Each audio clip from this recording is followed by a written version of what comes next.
Hello everyone, good morning and welcome back to my new vlog. तो friends, अभी सुबह के 5 बज रहे हैं और बाहर बहुत ज़्यादा अंधेरा हो रखा है। ये भी उठ गए थे और मैं भी उठ गई थी। हम लोग जल्दी उठ जाते हैं तो फिर थोड़ी देर वॉक करने चले जाते हैं। मम्मी अभी नहीं उठी थी, वो सोई हुई थी, तो बिल्कुल आराम आराम से सारे काम कर रहे थे कि कहीं उनकी नींद डिस्टर्ब ना हो जाए, क्योंकि हमें तो पहले से ही आदत है।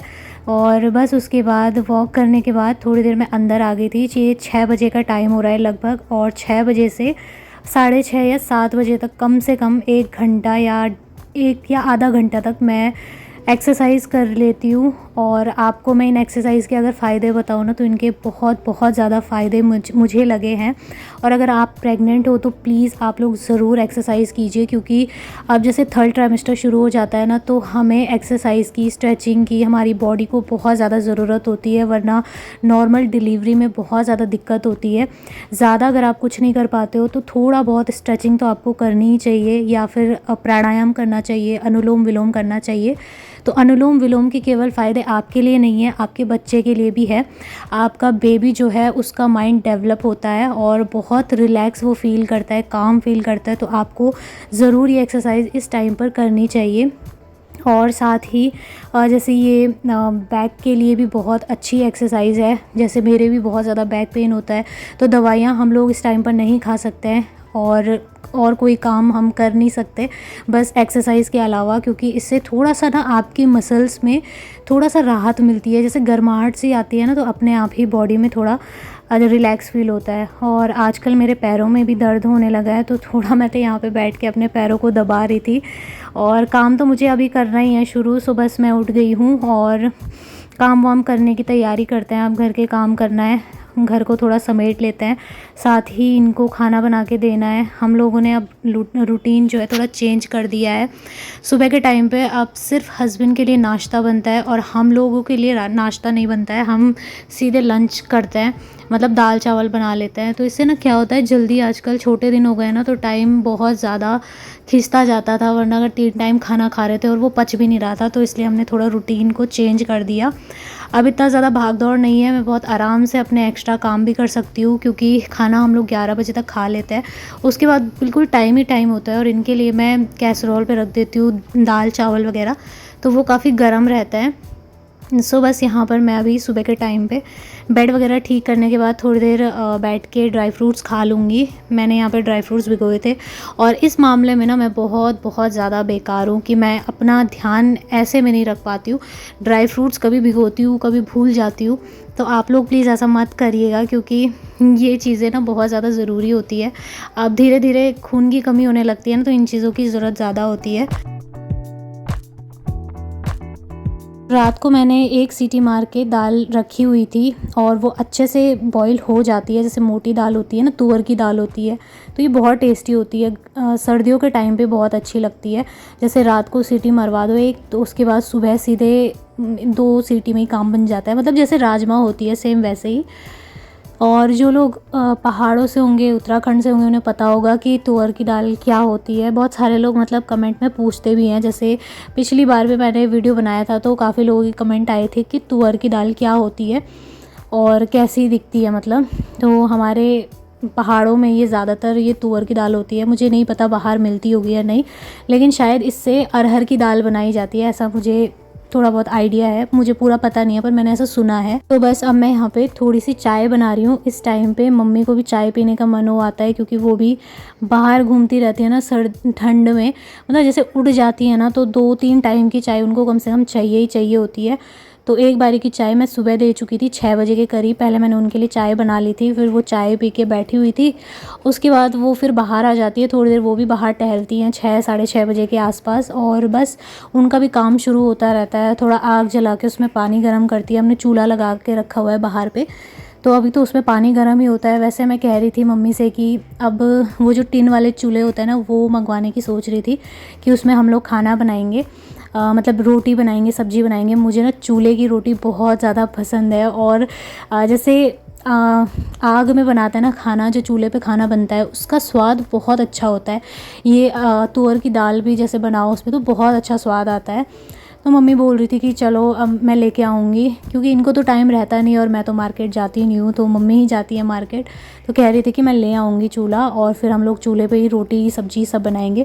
तो मैं बहुत ज़्यादा एक्साइटेड हूँ कि कब आएगा, कब बनाएंगे, क्योंकि जो काम जब तक हुआ नहीं ना तब तक बस हम एक्साइटेड ही हो सकते हैं, उसके अलावा और कुछ नहीं कर सकते।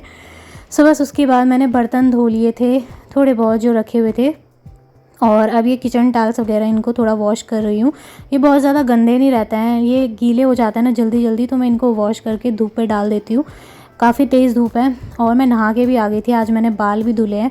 मुझे ना थोड़ा सर्दी सी लग रही थी, तो मैं काफ़ी टाइम तक बाहर धूप पे बैठी, वहीं पे बैठ के मतलब मम्मी के साथ बैठी हुई थी। तो मैं पढ़ाई कर रही थी और वो आराम कर रही थी वहाँ पे।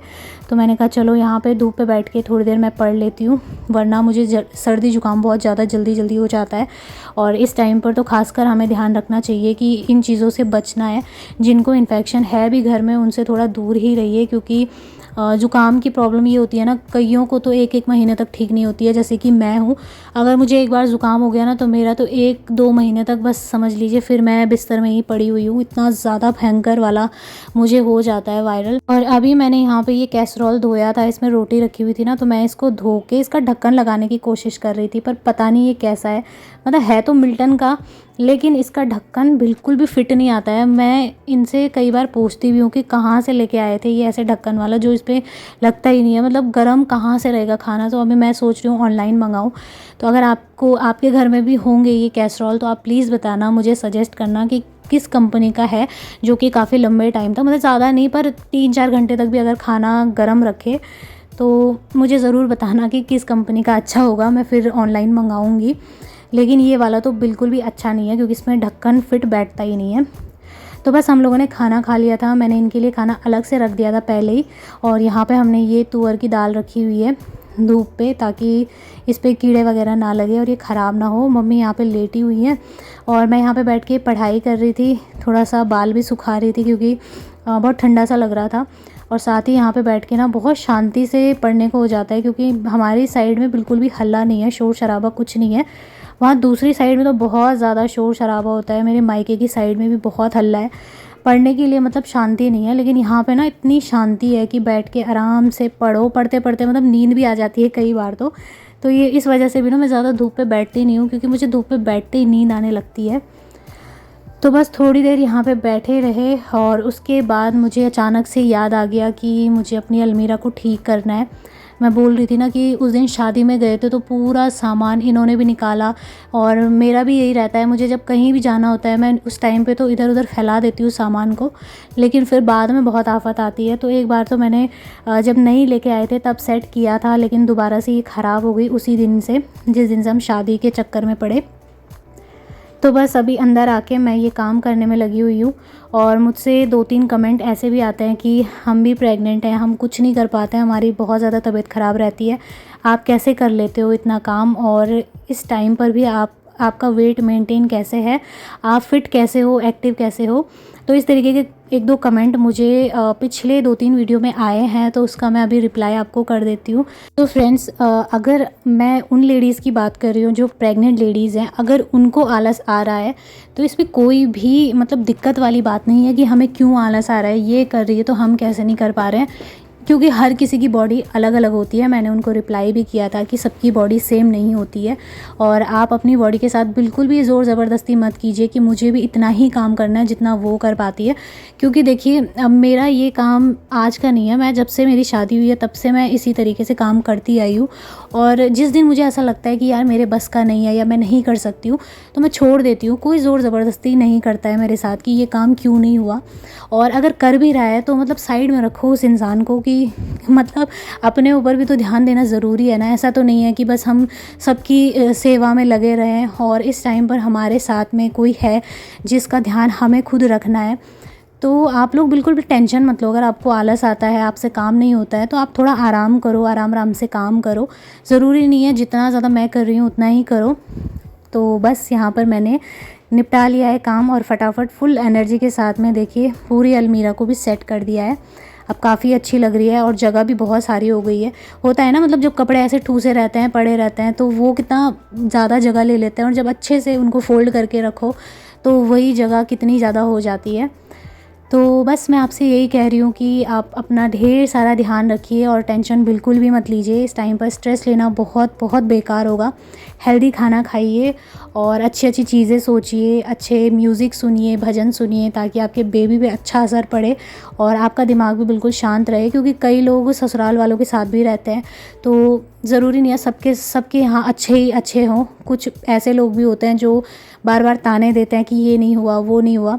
तो उन चीज़ों को आप ना अपने माइंड से निकाल दीजिए। किसी के ताने सुनने की ज़रूरत नहीं है। मतलब आपका दिमाग है, आपका मन है, आपके कान हैं, तो आप अपने कानों के अंदर उन फालतू की चीज़ों को आने ही मत दीजिए। अपने आप आपका स्ट्रेस कम हो जाएगा। ये मैं भी कई बार कर चुकी हूँ। मतलब मुझे भी ऐसा लगता है कि हाँ, अगर कोई फालतू बात कर रहा है तो मैं उसकी बातों को इग्नोर कर देती हूँ। एक कान से सुना और एक से निकाल दिया, बस ऐसे ही करना चाहिए।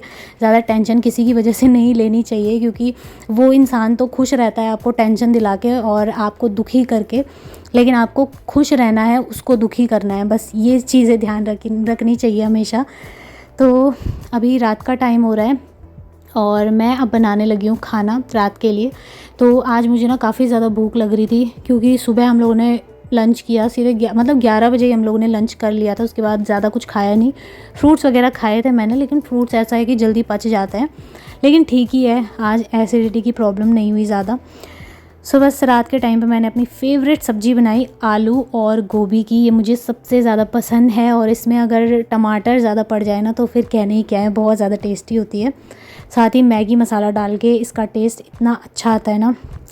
आप लोग भी बना के देखते होंगे, आपको पता होगा। तो यहाँ पर मैंने सब्ज़ी बना ली और अब इसके बाद मैं बनाऊँगी सीधे रोटी। हस्बैंड अभी नहीं आए थे, वरना वो मेरी हेल्प करा देते। लेकिन जब मैं रोटियां बना रही थी ना, उस टाइम पे मेरा इतना ज़्यादा बैक पेन हो रहा था। मतलब थोड़ी देर बैठ रही थी, फिर उठ के रोटी बना रही थी, फिर बैठ रही थी, फिर कर रही थी। तो ऐसा होता है। मतलब वीडियो में तो सब चीज़ें नहीं बताई जाती हैं, दिखाई नहीं जाती हैं, थोड़ा बहुत कट करके एडिट किया जाता है। लेकिन ऐसा बीच बीच में मैं कर रही थी, तो तब जाके मैंने इतना खाना बनाया है बड़ी मुश्किल से।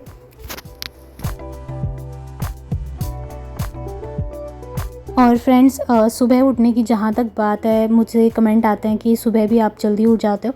तो ये भी मतलब नॉर्मल ही है। जब मैं स्कूल टाइम में थी, उस टाइम पे भी मैं जल्दी उठ जाती थी, 5 बजे तो मैं उठ ही जाती थी। पर मेरे साथ ये होता है ना, अगर मैंने अलार्म लगा के रखा है तो मुझे फिर दूसरी किसी चीज़ की ज़रूरत नहीं है कोई मुझे उठाए। एक अलार्म की मतलब फर्स्ट ट्यून बजते ही मैं उठ जाती हूँ और बिस्तर छोड़ देती हूँ। मतलब सबसे बड़ी चीज़ होती है कि आपने अलार्म बंद किया और तुरंत अगर बिस्तर से नीचे उतर गए तो समझो आपके काम बन गए। वरना अलार्म बंद करके कई बार ऐसा होता है कि नींद दोबारा पड़ जाती है। स्कूल टाइम में ऐसा होता था, बट अब नहीं होता है। तो बस रोटी सब्जी बन गई। इसके बाद हम लोगों ने डिनर कर लिया था और मैंने थोड़ा सा पानी गर्म करके रख लिया है। वॉक करके आ गए थे, टाइम 11 बजे का हो रहा है। सो चलिए फ्रेंड्स, इस वीडियो को एंड करती हूँ। मिलूंगी बहुत ही जल्दी आप लोगों से एक नए वीडियो के साथ। तब तक के लिए love you all, take care.